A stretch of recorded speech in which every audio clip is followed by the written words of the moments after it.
कलयुग ने अधर्म को अपना मित्र बना लिया है, संपूर्ण पृथ्वी को रौंदे जा रहा है। कैसे चले पता कि धरती इस समय अधर्म के अधीन हो गई है, कली के दुष्प्रभाव में है, का सत्य का अभाव हो गया। ये उसका कसौटी है।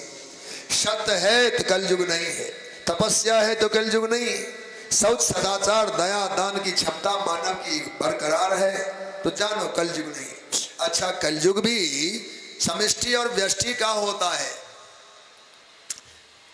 कहीं जैसे बरसात खंड वृष्टि होता है, कहीं वृष्टि हो गई, वर्षा हो गई, एक बार सीजन की बरसात पूरे धरती पर में एक जैसे बरसात करता है। ऐसे कलयुग का और अधर्म का प्रभाव भी एक बार तो युग पर ही पड़ता है, सबकी बुद्धि पलट दे, और कभी कभी खंड होता है। अब हमारी बुद्धि खराब हो गई, किसी की हो गई, ऐसे एक पर भी वह प्रलय कर डालता है। और जिसके जीवन में यह कलयुग आया उसका तो प्रलय हो ही गया ना। क्यों? यह सत्य को हरण कर लेगा। कलयुग सत्य को हरण करता है। कलयुग क्या है, इसको जानने की कसौटी अलग से ढूंढना नहीं है। सत्य बोलना आपने छोड़ दिया क्या? अगर हाँ तो ठीक है, कुछ हिस्सों में कलयुग का प्रभाव हो गया। आपने उपासना छोड़ दी क्या? हाँ तो हाँ, कलयुग कुछ अंशों में और आगे बढ़ा।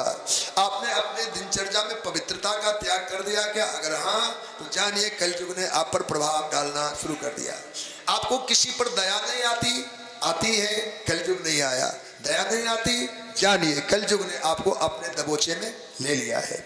आपको दान करने का मन करता है कि नहीं? अपने से पूछिए। अगर हाँ तो आप सुरक्षित हैं, अगर नहीं तो कलयुग के प्रभाव में आ चुके हैं।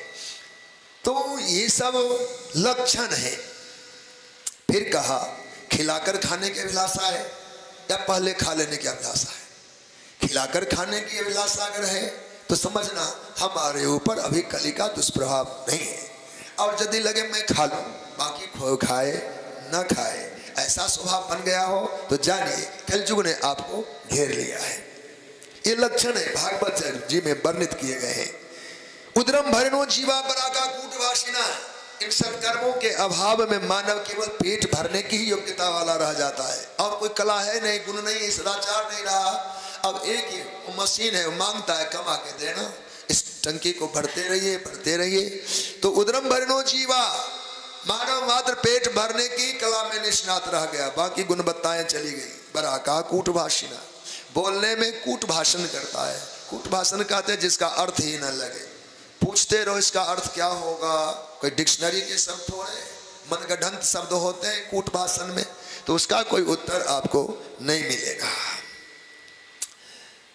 कहा महाराज जीव जगत में मंद सुमंद हो रहा है, पाखंड का विस्तार हो रहा है। जहां हमारी श्रद्धा है, जहां वैराग्य चाहिए वहां आसक्ति दिखता है, जहां त्याग चाहिए वहां संग्रह देखा जाता है। घर घर में स्त्रियां प्रबल हुई हैं कलयुग में, तरुण प्रवता गेहि श्याल को बुद्धिदायका। घर घर में स्त्रियां बली हुई है, उनका प्रभाव बढ़ा है, उनका चलने लगा है। और घर घर में श्याल को बुद्धिदायका, साले सलाहकार हो गए।